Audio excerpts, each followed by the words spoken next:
വടകരയിൽ കെ മുരളീധരൻ സ്ഥാനാർത്ഥി. ഉമ്മൻചാണ്ടിയുടെ ഇടപെടലിലാണ് തീരുമാനം. വടകര ഉൾപ്പെടെ 4 മണ്ഡലങ്ങളിലെ സ്ഥാനാർത്ഥികളെ ഇന്ന് ഔദ്യോഗികമായി പ്രഖ്യാപിക്കും. അതേസമയം അനുനയ ശ്രമങ്ങളുടെ ഭാഗമായി കെ.വി. തോമസ് UDF കൺവീനറായേക്കും. സോണിയാഗാന്ധിയുമായി തോമസ് കൂടിക്കാഴ്ച നടത്തി. കെ.വി. തോമസിനെ AICC ജനറൽ സെക്രട്ടറിയാക്കാനും നീക്കമുണ്ട്. വിവരങ്ങളുമായി സന്തോഷ് സള്ളിയിൽ ചേരുകയാണ്. സന്തോഷ്, എപ്പോഴായിരിക്കും ഔദ്യോഗിക പ്രഖ്യാപനം ഉണ്ടാവുക? പ്രിയ, തികച്ചും സാങ്കേതിക നടപടിക്രമങ്ങൾ മാത്രം ഇനിയും പൂർത്തിയാക്കിയാൽ മതി.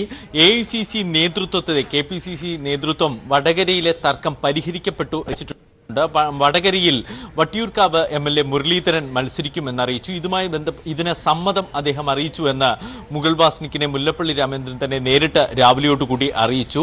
ഇന്നലെ രാത്രിയോടുകൂടിയാണ് മുരളീധരനെ വടകരയിൽ മത്സരിപ്പിക്കാനുള്ള നീക്കങ്ങൾ ശക്തമാക്കിയത്. മുല്ലപ്പള്ളിയെ കൂടാതെ രമേശ് ചെന്നിത്തലയും ഏറ്റവും അവസാന നിമിഷം ഉമ്മൻചാണ്ടിയും മുരളീധരനുമായി സംസാരിച്ചു. മുരളീധരൻ ഇതിന് സമ്മതം അറിയിക്കുകയും ചെയ്തിരിക്കുന്നു. എന്തായാലും ഇപ്പോൾ ഔദ്യോഗികമായി തന്നെ ഈ AICC നേതൃത്വം ഇത് പ്രഖ്യാപിച്ചാൽ മതിയാവും. പക്ഷെ അതിനു മുമ്പ് തന്നെ KPCC അധ്യക്ഷൻ മുല്ലപ്പള്ളി രാമചന്ദ്രൻ ഇത് സ്ഥിരീകരിച്ച് സംസാരിച്ചു കഴിഞ്ഞിരിക്കുന്നു. മുരളീധരൻ മികച്ച സ്ഥാനാർത്ഥിയാണ് എന്നാണ് KPCC അധ്യക്ഷൻ വ്യക്തമാക്കുന്നത്. അതേസമയം തന്നെ ഗ്രൂപ്പ് വീതം വയ്ക്കലിൽ നേരത്തെ തന്നെ ഈ വയനാടുമായി ബന്ധപ്പെട്ടുള്ള തർക്കമുണ്ടായിരുന്നു. ഇതിൽ T സിദ്ദിഖിന് തന്നെയാണ് വയനാട് സീറ്റ്. പക്ഷേ I ഗ്രൂപ്പ് ഏറ്റവും അവസാന നിമിഷം AICCയുടെ പ്രഖ്യാപനം വരുന്നത് വരെ പ്രതീക്ഷയിൽ തന്നെയാണ്. നിലവിലെ ധാരണയനുസരിച്ച് ആറ്റിങ്ങലിൽ അടൂർ പ്രകാശ് മത്സരിക്കും. ഷാനിമോൾ ഉസ്മാൻ ആലപ്പുഴയിലായിരിക്കും മത്സരിക്കുക. I ഗ്രൂപ്പിന്റെ കൈവശമുള്ള വയനാട് സീറ്റ് A ഗ്രൂപ്പിന് വിട്ടു നൽകി. അവിടെ T സിദ്ദിഖ് സ്ഥാനാർത്ഥിയാകും.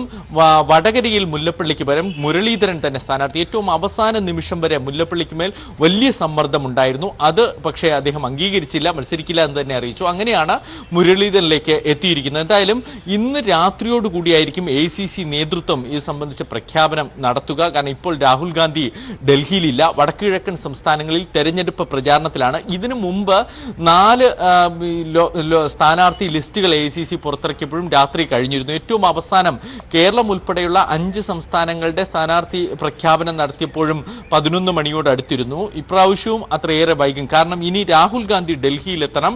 തുടർന്ന് KC വേണുഗോപാൽ അടക്കമുള്ളവർ ഇത് അംഗീകരിച്ചുകൊണ്ട് സംഘടനാ ചുമതലയുള്ള ജനറൽ സെക്രട്ടറി എന്ന നിലയിൽ ഇത് അംഗീകരിച്ചുകൊണ്ട് ഒപ്പിട്ട് പ്രസ്താവന പുറത്തിറക്കുകയാണ് ചെയ്യുക. പ്രിയ, സന്തോഷ്, ഒപ്പം തന്നെ കെ.വി. തോമസിന്റെ കാര്യത്തിലും ചർച്ചകൾ നടക്കുകയാണ്. UDF കൺവീനർ സ്ഥാനത്തേക്ക് കെ.വി. തോമസിനെ പരിഗണിക്കുന്നു. സോണിയാഗാന്ധിയുമായി ചർച്ചകൾ നടന്നുവെന്ന് മനസ്സിലാക്കാൻ സാധിക്കുന്നു. ആ കാര്യങ്ങളുടെ വിശദാംശങ്ങൾ കൂടി എന്താണ്?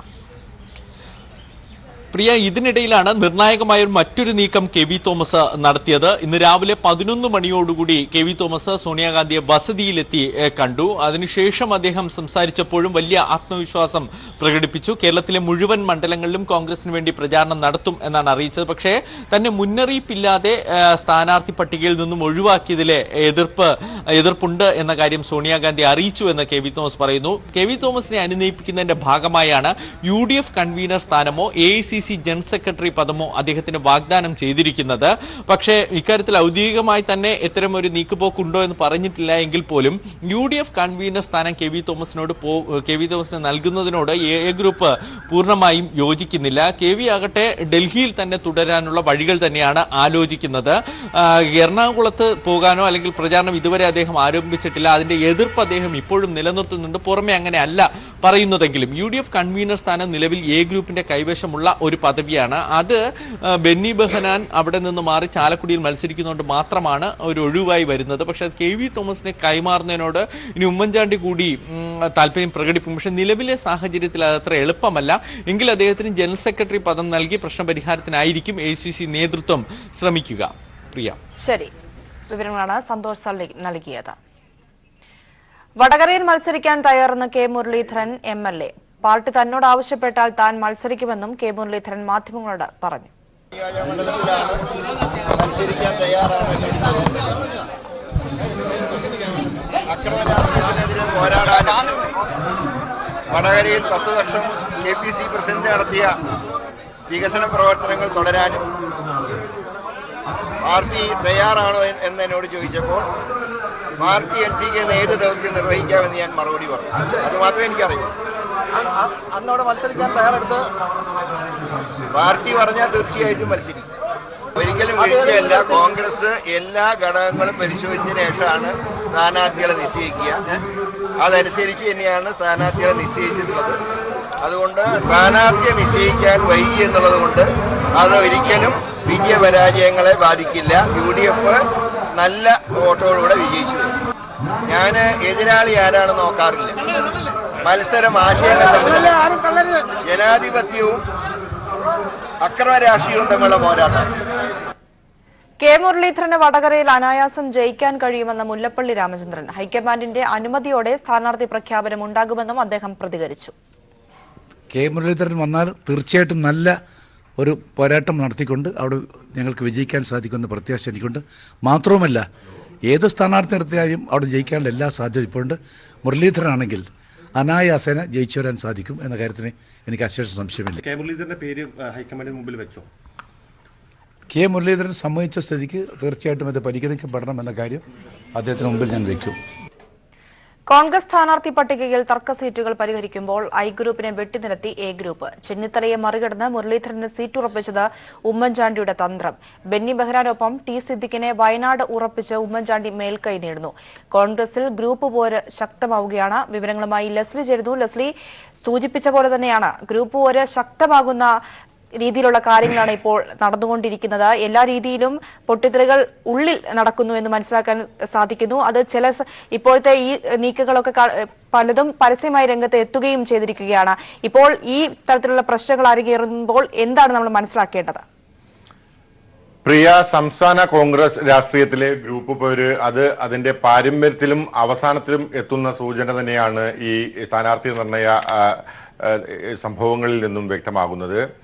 AI ഗ്രൂപ്പ് സമീപകാലങ്ങളിൽ വലിയ തോതിലുള്ള സംഘർഷത്തിൽ ഏർപ്പെട്ടിരുന്നുവെങ്കിലും ഇതിൽ നിന്നെല്ലാം ഏകപക്ഷീയമായ മേൽക്കൈ A ഗ്രൂപ്പ് നേടി എന്നുള്ളതാണ് ഈ സ്ഥാനാർത്ഥി നിർണയത്തിലൂടെ വെളിവാകുന്ന പ്രധാനമായ കാരണം. I ഗ്രൂപ്പിനെയും ഒപ്പം തന്നെ ചെന്നിത്തലയും അപ്രസക്തമാക്കിയ രാഷ്ട്രീയ മെയ്വഴക്കത്തോടു കൂടിയാണ് ഉമ്മൻചാണ്ടി A ഗ്രൂപ്പും സ്ഥാനാർത്ഥി നിർണയം പൂർത്തീകരിക്കുന്നതിന് വേണ്ടിയുള്ള ശ്രമകരമായ നടപടികളിലേക്ക് പോയത്. ഏറ്റവും പ്രധാനപ്പെട്ടത് I ഗ്രൂപ്പിലെ പ്രധാനിയായ കെ മുരളീധരനെ A ഗ്രൂപ്പിന്റെ പാളയത്തിൽ എത്തിച്ചുകൊണ്ട് വടകരയിൽ സ്ഥാനാർത്ഥിയാക്കാൻ ഉമ്മൻചാണ്ടിക്കായി എന്നുള്ളതാണ്. ഒപ്പം തന്നെ തന്റെ ഒപ്പം നിൽക്കുന്ന ബെന്നി ബെഹന്നാനും ടി സിദ്ദിഖിനും വേണ്ടി കൃത്യമായ വാദമുഖങ്ങൾ ഉയർത്തി അവർക്ക് ചാലക്കുടിയും വയനാടും സീറ്റുകൾ കൈപ്പിടിയിൽ ഒതുക്കുന്നതിന് വേണ്ടിയും ഉമ്മൻചാണ്ടിക്കായി ആ കടുംപിടുത്തമായിരുന്നു. അവസാന നിമിഷം സിദ്ദിഖിനായി നടത്തിയ A ഗ്രൂപ്പിന്റെ കടുംപിടുത്തം ആയിരുന്നു.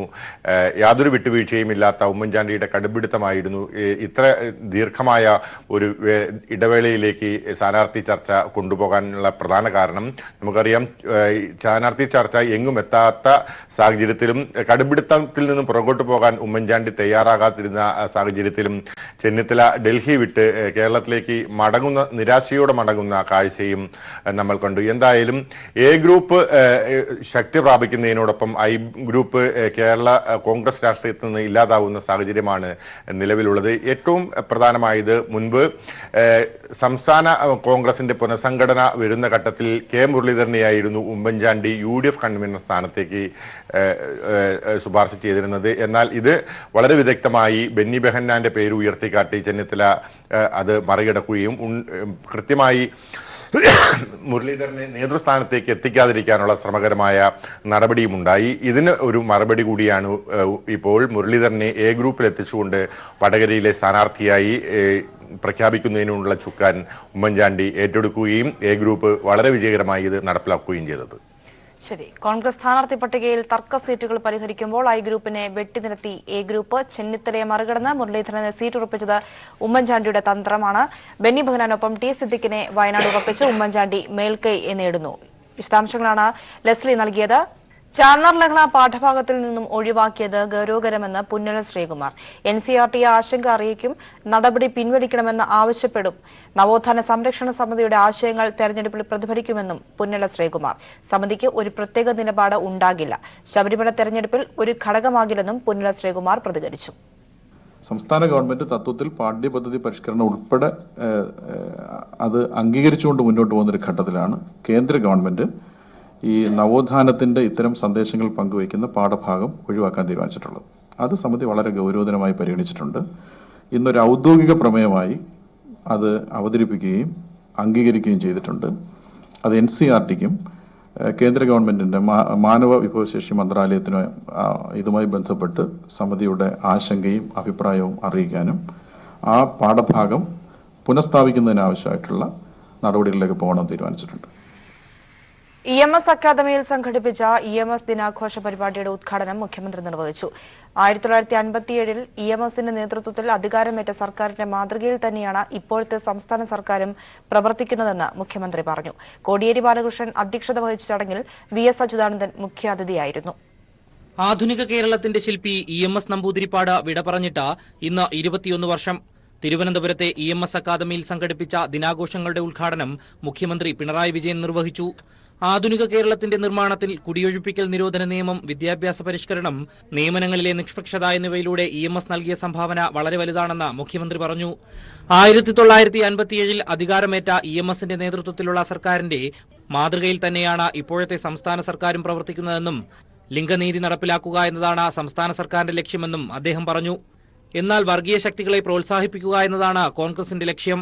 ആ നിലപാട് തന്നെയാണ് കോൺഗ്രസിനെ നശിപ്പിച്ചതെന്നും മുഖ്യമന്ത്രി പറഞ്ഞു. കോൺഗ്രസിനോടൊപ്പം ഉണ്ടായിരുന്ന ജനങ്ങൾ കോൺഗ്രസ് മാത്രമുണ്ടായിരുന്ന ചില സംസ്ഥാനങ്ങളിൽ വർഗീയതയുടെ ഭാഗമായി മാറി. കാരണം കോൺഗ്രസിൻ്റെ അണികളെ വർഗീയതയ്ക്കെതിരായി ചിന്തിക്കാൻ പ്രേരിപ്പിച്ചിരുന്നില്ല.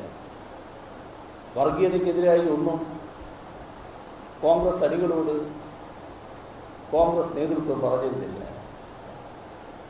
അതിൻ്റെ കെടുതിയാണ് RSS നേതൃത്വം കൊടുക്കുന്ന BJPക്ക് നമ്മുടെ രാജ്യത്ത് വിവിധ സംസ്ഥാനങ്ങളിൽ കൂടുതൽ ശക്തിയാർജിക്കാൻ കഴിയുന്നതിനിടയാക്കി. CPIMന്റെ സംസ്ഥാന സെക്രട്ടറി കോടിയേരി ബാലകൃഷ്ണൻ അധ്യക്ഷത വഹിച്ച ചടങ്ങിൽ കമ്മ്യൂണിസ്റ്റ് പാർട്ടിയുടെ ചരിത്രം 2-3 വാല്യങ്ങൾ മുഖ്യമന്ത്രി VSന് നൽകി പ്രകാശനം ചെയ്തു. News bureau, Thiruvananthapuram. തുഷാർ വെള്ളാപ്പള്ളി തൃശൂരിൽ മത്സരിച്ചാൽ എതിർത്ത് തോൽപ്പിക്കുമെന്ന് BDJS ഡെമോക്രാറ്റിക് നേതാക്കൾ വാർത്താ സമ്മേളനത്തിൽ അറിയിച്ചു. വിജയസാധ്യതയുള്ള മുന്നണിക്ക് വോട്ട് ചെയ്യുമെന്ന് BDJS ഭാരവാഹികൾ വാർത്താ സമ്മേളനത്തിൽ പറഞ്ഞു. BDJS പ്രൈവറ്റ് ലിമിറ്റഡ് കമ്പനിയാണെന്നും തുഷാർ വെള്ളാപ്പള്ളി തിരഞ്ഞെടുപ്പിൽ മത്സരിച്ചാൽ തോൽപ്പിക്കാൻ എന്ത് മാർഗവും സ്വീകരിക്കുമെന്നും BDJS ഡെമോക്രാറ്റിക് നേതാക്കൾ വാർത്താ സമ്മേളനത്തിൽ അറിയിച്ചു. പ്രത്യേകിച്ച് തുഷാറിനെ മത്സരിക്കുന്നതുകൊണ്ട് ഞങ്ങളൊരു ചലഞ്ചായി ഏറ്റെടുത്തുകൊണ്ട് തുഷാറിനെ പരമാവധി തോൽപ്പിക്കുവാൻ വേണ്ടി അവിടെ ആര് ജയിക്കും എന്നുള്ളത് മനസ്സിലാക്കി അവരെ സഹായിക്കാൻ വേണ്ടിയാണ് നിങ്ങൾ തീരുമാനം. ഇവരാർക്കും BDJSന്റെ ബൈല കണ്ടിട്ടില്ല. ഇവിടെ ഇരിക്കുന്ന ആരെങ്കിലും BDJSന്റെ ഭാരവാഹികളാണ് ഈ ഇരിക്കുന്നത്. അതിന്റെ ബൈലയും കണ്ടിട്ടില്ല, ആരെയും കണ്ടിട്ടില്ല. ആര് മുഖം കറുപ്പിച്ച് സംസാരിക്കുന്നു, ആര് ചോദ്യം ചോദിക്കുന്നു, അവൻ വെളിയിൽ പോകും. ഇത് SNDP യോഗത്തിൽ നടന്നു വരുന്ന ഒരു ചിട്ടവട്ടമാണ്. അതേ ചിട്ടവട്ടം തന്നെയാണ് BDJS നടന്നു വന്നത്. അതുകൊണ്ടാണ് BDJSൽ വന്ന മറ്റ് സമുദായ സംഘടനകളെല്ലാം BDJSന് വിട്ടുപോയി. അക്കീരമൺ ഭട്ടതിരി, കാളിദാസ ഭട്ടതിരിപ്പാട് ഉൾപ്പെടെയുള്ള ആൾക്കാർ ഇന്ന് പുറത്തുപോയെന്നാണ് പറ്റിക്കൊണ്ടിരിക്കുകയാണ്. BDJSൽ കുടുംബവാഴ്ചയാണുള്ളത്. പാർട്ടിക്ക് രജിസ്ട്രേഷൻ ഉണ്ടോ എന്ന് പോലും സംശയമുണ്ട്. പാർട്ടിയുടെ ഭരണഘടന നേതാക്കൾ പോലും കണ്ടിട്ടില്ല. BDJSനുള്ളിൽ ജനാധിപത്യം നഷ്ടപ്പെട്ടതിനാലാണ് പുതിയ പാർട്ടിക്ക് രൂപം നൽകിയതെന്ന് BDJS democratic chairman Choodal G Nirmalan, general convener Thannimoodu Sudheendran എന്നിവർ വാർത്താ സമ്മേളനത്തിൽ പറഞ്ഞു. News bureau, Thiruvananthapuram. EMS 21ാമത് ചരമവാർഷികം അനുസ്മരിച്ചു. നിയമസഭാ മന്ദിരത്തിന് മുന്നിൽ നടന്ന അനുസ്മരണ സമ്മേളനം CPIM സംസ്ഥാന സെക്രട്ടറി കോടിയേരി ബാലകൃഷ്ണൻ ഉദ്ഘാടനം ചെയ്തു. പിണറായി വിജയൻ, മുതിർന്ന നേതാക്കളായ VS അച്യുതാനന്ദൻ, P ശ്രീരാമകൃഷ്ണൻ, കടകംപള്ളി സുരേന്ദ്രൻ, ആനാവൂർ നാഗപ്പൻ തുടങ്ങി നിരവധി നേതാക്കൾ EMS പ്രതിമയിൽ പുഷ്പാർച്ചന നടത്തി. ആധുനിക കേരളത്തിന്റെ ശില്പിയാണ് EMS എന്നും ഭരണകൂടം കൊണ്ട് സാമൂഹ്യ പരിവർത്തനം നടത്തിയ വ്യക്തിയാണ് അദ്ദേഹമെന്നും കോടിയേരി ബാലകൃഷ്ണൻ അനുസ്മരിച്ചു. ആറ്റിങ്ങൽ, തിരുവനന്തപുരം ലോക്സഭാ മണ്ഡലങ്ങളിലെ ഇടത് സ്ഥാനാർത്ഥികളായ doctor A Sampath, C Divakaran എന്നിവരും പുഷ്പാർച്ചന നടത്തി. നിരവധി പേർ ചടങ്ങിൽ പങ്കെടുത്തു. മത്സ്യത്തൊഴിലാളികൾക്കുള്ള പലിശരഹിത വായ്പാ പുനഃക്രമീകരണ പദ്ധതി ബ്രിഡ്ജ് ലോൺ തീരമേഖലയിൽ ആശ്വാസമാകുന്നു. 1.75 ലക്ഷം വായ്പയെടുക്കുന്ന മത്സ്യത്തൊഴിലാളി പുതിയ പദ്ധതി പ്രകാരം 1 ലക്ഷത്തോളം രൂപയാണ് പലിശ ഇനത്തിൽ 3 വർഷം കൊണ്ട് ലാഭിക്കുന്നത്. ഇത് കൊല്ലം മൂതാക്കര സ്വദേശി സുനിൽ. പിണറായി വിജയൻ സർക്കാർ അധികാരത്തിലെത്തിയ ശേഷം കഴിഞ്ഞ ജനുവരിയിലാണ് പലിശരഹിത പദ്ധതി പ്രകാരം മത്സ്യഫെഡിൽ നിന്ന് 1.25 ലക്ഷം രൂപ വായ്പ എടുത്തത്. UDF ഭരണകാലത്തായിരുന്നുവെങ്കിൽ പ്രതിമാസം 2000 രൂപ പലിശ ഒടുക്കേണ്ടി വരുമായിരുന്നു. എന്നാൽ ഇടതുപക്ഷ സർക്കാരിന്റെ പദ്ധതി പ്രകാരം 5 പൈസ പോലും പലിശ ഇതുവരെ സുനിലിന് അടയ്ക്കേണ്ടി വന്നില്ല. ഞങ്ങൾക്ക് 1,70,75,000 രൂപയാണ് ലോൺ എടുത്തിരിക്കുന്നത്. അതിൽ പലിശ നേരത്തെ ഉള്ള ഗവൺമെൻറ് ഇരുന്ന സമയത്ത് 13-14% പലിശ ഉണ്ടായിരുന്നത്. അത് 2,000 രൂപ അടുപ്പിച്ച് പലിശയിൽ വരുന്നുണ്ട് മാസത്തിൽ. അപ്പം ഇപ്പോൾ ഞങ്ങൾക്ക് അത് ലാഭമാണ്. ഈ 2,000 രൂപ അടുപ്പിച്ച് ഞങ്ങൾക്ക് പലിശയിൽ ലാഭമാണ് മാസം തോറും. ഏകദേശം 90-1 ലക്ഷം രൂപ അടുപ്പിച്ചിരിക്കും. ഫലത്തിൽ 98,000 രൂപയാണ് ഈ മത്സ്യത്തൊഴിലാളിക്ക് ലാഭം. അപ്പോൾ ഞങ്ങൾ 3 കൊല്ലം പരിശോധിച്ച് നോക്കിയപ്പോൾ 98,000 ഒരാൾ ഒരു വള്ളം എടുക്കുമ്പോൾ അവർക്ക് ലാഭം കിട്ടുന്നത്. അപ്പോൾ അതുകൊണ്ട് നമുക്ക് കുടിശ്ശ കാണത്തില്ല, സംഘത്തിൽ കുടിശ്ശയില്ല, അങ്ങനെ കടം തീർന്നു പോവുക. മത്സ്യലഭ്യത കുറയുന്ന സാഹചര്യത്തിൽ കടക്കണിയിലാകുന്ന കടലിന്റെ മക്കൾക്ക് പലിശരഹിത വായ്പ വലിയ ആശ്വാസമാണ് പകരുന്നത്. മത്സ്യക്ഷാമം കൊണ്ട് കടക്കണിയിലായ മത്സ്യത്തൊഴിലാളികൾക്ക് വലിയ ആശ്വാസം പകരുന്ന പദ്ധതിയാണ് പലിശരഹിത വായ്പ. ഫലത്തിൽ ഒരു മത്സ്യത്തൊഴിലാളിക്ക് 1,75,000 രൂപയുടെ വായ്പ എടുക്കുമ്പോൾ 3 വർഷം കൊണ്ട് അവർ ലാഭിക്കുന്നത് അല്ലെങ്കിൽ അവർക്ക് സേവ് ചെയ്യാൻ കഴിയുന്നത് ഏകദേശം 1 ലക്ഷം രൂപയാണ്. 98,000 രൂപയോളമാണ് അവരുടെ കുടുംബത്തിന് വേണ്ടി മാറ്റിവെക്കാൻ കഴിയുന്നത്. ഇതാണ് ഇടതുപക്ഷ സർക്കാരിന്റെ മത്സ്യമേഖലയ്ക്കുള്ള സമ്മാനം. ക്യാമറമാൻ പ്രമോദ് പന്തിയോടിനൊപ്പം രാജ്കുമാർ. വടകരയെ ഇളക്കിമറിച്ച LDF സ്ഥാനാർത്ഥി P. ജയരാജന്റെ പര്യടനം തുടരുന്നു. ഓരോ കേന്ദ്രങ്ങളിലും നിരവധി പേരാണ് പ്രിയ സ്ഥാനാർത്ഥിയെ വരവേൽക്കാൻ എത്തുന്നത്.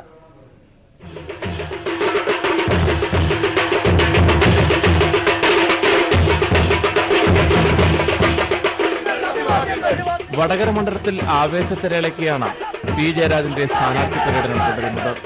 ഗാൻമേളകളോടെയും മുദ്രാവാക്യം വിളികളോടെയുമാണ് ഓരോ കേന്ദ്രത്തിലും വോട്ടർമാർ സ്ഥാനാർത്ഥിയെ വരവേൽക്കുന്നത്.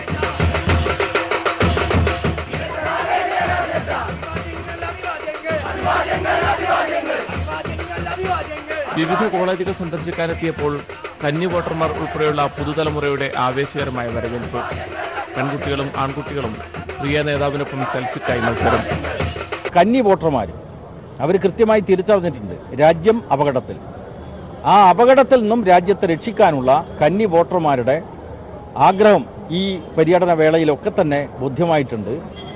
അത്തരമൊരു ശക്തമായിട്ടുള്ളൊരു കൊടുങ്കാറ്റ് വരുമ്പോൾ ഇടതുപക്ഷത്തിൻ്റെ ഒരു കൊടുങ്കാറ്റാണ് വടകര ലോക്സഭാ മണ്ഡലത്തിൽ അലയടിക്കാൻ വേണ്ടി പോകുന്നത്.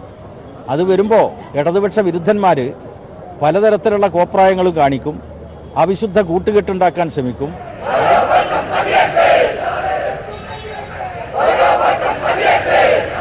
വൈകിട്ട് വൻ ജനസഞ്ചയത്തിന്റെ അകമ്പടിയോടെ നഗരത്തെ ഇളക്കിമറിച്ച റോഡ് ഷോയും. ഗ്രാമനഗര വ്യത്യാസമില്ലാതെ കടത്തനാടൻ മണ്ണ് P. ജയരാജന് ആവേശോജ്വലമായ സ്വീകരണമാണ്, വരവേൽപ്പാണ് നൽകിക്കൊണ്ടിരിക്കുന്നത്. വടകരയിൽ നിന്നും ക്യാമറമാൻ ഇക്ബാൽ വട്ടകുളത്തിനൊപ്പം PV കുട്ടൻ. ഹൈബിയിഡന്റെ തെരഞ്ഞെടുപ്പ് കൺവെൻഷനിൽ നിന്ന് വിട്ടുനിന്ന KV തോമസ്. നേതൃത്വം ഇടപെട്ട് അനുനയിപ്പിച്ച KV തോമസിന്റെ പ്രതിഷേധം ഇനിയും അവസാനിച്ചിട്ടില്ലെന്ന സൂചനയാണ് കൺവെൻഷനിൽ അദ്ദേഹത്തിന്റെ അസാന്നിധ്യത്തിലൂടെ തെളിയുന്നത്. ഉദ്ഘാടകനായി രമേശ് ചെന്നിത്തലയാണ് നിശ്ചയിച്ചിരുന്നതെങ്കിലും സ്ഥാനാർത്ഥി നിർണയ തർക്കം തുടരുന്നതിനാൽ K. മുരളീധരനാണ് കൺവെൻഷൻ ഉദ്ഘാടനം ചെയ്തത്. എറണാകുളത്ത് നടന്ന ഹൈബി ഈഡന്റെ തെരഞ്ഞെടുപ്പ് കൺവെൻഷനിൽ UDF-ലെ ഒട്ടുമിക്ക നേതാക്കൾ പങ്കെടുത്തെങ്കിലും KV തോമസ് പങ്കെടുത്തില്ല. നിരവധി തവണ എറണാകുളം മണ്ഡലത്തെ പ്രതിനിധാനം ചെയ്താൽ തന്നെ ഇക്കുറി മാറ്റിയതിലുള്ള പ്രതിഷേധമാണ് KV തോമസിന്റെ അസാന്നിധ്യം വ്യക്തമാക്കുന്നത്. ജില്ലയിലെ കോൺഗ്രസ് MLA-മാരുടെ നിരന്തര ആവശ്യത്തെ തുടർന്നാണ് നേതൃത്വം ഇത്തവണ KV തോമസിന് സീറ്റ് നിഷേധിച്ചത്. ഹൈബി ഈഡന് പിന്തുണ നൽകുമെന്ന് KV തോമസ് പ്രഖ്യാപിച്ചെങ്കിലും കൺവെൻഷനിൽ നിന്ന് അദ്ദേഹം വിട്ടുനിന്നത് കോൺഗ്രസിന് ആശങ്ക സൃഷ്ടിക്കുന്നുണ്ട്. രമേശ് ചെന്നിത്തലയാണ് കൺവെൻഷൻ ഉദ്ഘാടനം ചെയ്യാൻ മുൻപ് തീരുമാനിച്ചിരുന്നതെങ്കിലും ദില്ലിയിൽ സ്ഥാനാർത്ഥി നിർണയത്തിലെ തർക്കങ്ങൾ തുടരുന്നതിനാൽ മുരളീധരനെ ഉദ്ഘാടകനാക്കുകയായിരുന്നു. സ്മൃതി ഇറാനിയോട് പ്രധാനമന്ത്രിക്ക് ഒരു പ്രത്യേക സ്നേഹമുണ്ട്. ഞാൻ അതിനെക്കുറിച്ച് ഈ വേദിയിൽ പറയുന്നില്ല. ഇത്രയും അല്പനായ ഒരു പ്രധാനമന്ത്രി, ഞാൻ ആ വാചകം അടിവരയിട്ട് പറയുന്നു, ഇത്രയും അല്പനായ പ്രധാനമന്ത്രി കള്ളത്താടി. ഈ പ്രധാനമന്ത്രി ഈ രാജ്യത്തിന് അപമാനം. ഇതിനിടെ ദില്ലിയിൽ നടന്ന സ്ഥാനാർത്ഥി നിർണയത്തിലെ തർക്കങ്ങളെ തുടർന്ന് അതൃപ്തിയോടെ കൊച്ചിയിലെത്തിയ ചെന്നിത്തല കൺവെൻഷനിൽ പങ്കെടുക്കാതെ പൊന്നാനിയിലേക്ക് തിരിച്ചു. മാധ്യമപ്രവർത്തകരുടെ ചോദ്യങ്ങളോട് പ്രതികരിക്കാനും ചെന്നിത്തല തയ്യാറായില്ല. News bureau, Kochi. മലങ്കര സഭാ തർക്കം പരിഹരിക്കാൻ യാക്കോബായ സഭാ പ്രതിനിധികളുമായി മന്ത്രിസഭ ഉപസമിതി അല്പസമയത്തിനകം ചർച്ച നടത്തും. മന്ത്രി EP ജയരാജൻ അധ്യക്ഷനായ ഉപസമിതിയാണ് ഡോക്ടർ കുര്യാക്കോസ് മാർ തെയോഫിലോസിന്റെ നേതൃത്വത്തിലുള്ള പ്രതിനിധി സംഘവുമായി ചർച്ച നടത്തുന്നത്. തുടർന്ന് മലങ്കര സഭാ സമാധാന സമിതിയുമായും വിഷയം ചർച്ച ചെയ്യും. രാവിലെ നിശ്ചയിച്ചിരുന്ന ചർച്ച ഓർത്തഡോക്സ് സഭ ബഹിഷ്കരിച്ചിരുന്നു. വിവരങ്ങളുമായി ജീവൻ ചേരുകയാണ്. ജീവൻ, രാവിലെ നിശ്ചയിച്ചിരുന്ന ചർച്ചയാണ് ഇപ്പോൾ വീണ്ടും ആരംഭിച്ചിരിക്കുന്നത്. പ്രധാന ചർച്ചാ വിഷയം എന്തായിരിക്കും? എങ്ങനെയാണ് ചർച്ച ഇപ്പോൾ പുരോഗമിക്കുന്നത്? ഓർത്തഡോക്സ് യാക്കോബായ വിഭാഗങ്ങൾ തമ്മിലുള്ള സഭാതർക്കം പരിഹരിക്കുന്നതിനാണ് മന്ത്രിസഭ ഒരു ഉപസമിതിയെ തീരുമാനിച്ചിരുന്നത്. മന്ത്രി E.C. ജയരാജൻ അധ്യക്ഷനായ ഈ ഉപസമിതിയിൽ റവന്യൂ മന്ത്രി E. ചന്ദ്രശേഖരൻ, അതോടൊപ്പം കൃഷി മന്ത്രി ജലവിഭവ മന്ത്രി K. കൃഷ്ണൻകുട്ടി, രാമചന്ദ്രൻ കടന്നപ്പള്ളി എന്നീ മന്ത്രിസഭാ അംഗങ്ങളാണ് ഇതിലുള്ളത്. പ്രധാനമായും ആരാധനയുമായും സ്വത്ത് വിഷയങ്ങളുമായും ബന്ധപ്പെട്ടാണ് ഇരു വിഭാഗങ്ങൾ തമ്മിൽ തർക്കം നിലനിൽക്കുന്നത്. ഈ പശ്ചാത്തലത്തിലാണ് ഇരു വിഭാഗവുമായി ഒരു അമിക്കബിൾ സെറ്റിൽമെന്റ് നടത്തുന്നതിനായി മന്ത്രിസഭാ ഉപസമിതിയെ ക്യാബിനറ്റ് യോഗം തീരുമാനിച്ചിരുന്നത്. ഇപ്പോൾ യാക്കോബായ സഭാ പ്രതിനിധികളുമായിട്ടുള്ള ഉപസമിതിയുടെ ചർച്ച ആരംഭിച്ചു. യാക്കോബായ സഭ സുന്നകദോസ് സെക്രട്ടറി ഡോക്ടർ തോമസ് മാർ തിമോത്തിയോസ് നേതൃത്വം നൽകുന്ന പ്രതിനിധി സംഘവുമായിട്ടാണ് ഇപ്പോൾ ചർച്ച നടക്കുന്നത്. രാവിലെ നിശ്ചയിച്ചിരുന്ന ഓർത്തഡോക്സ് സഭയുടെ ചർച്ച നടന്നില്ല. അത് ഓർത്തഡോക്സ് സഭ അധികാരികൾ ആ ചർച്ച ബഹിഷ്കരിക്കുകയായിരുന്നു. ചർച്ച പ്രഹസനമാണെന്നും സുപ്രീം കോടതി വിധി നടപ്പിലാക്കുകയാണ് വേണ്ടതും എന്നതുമാണ് ഓർത്തഡോക്സ് സഭയുടെ നിലപാട്.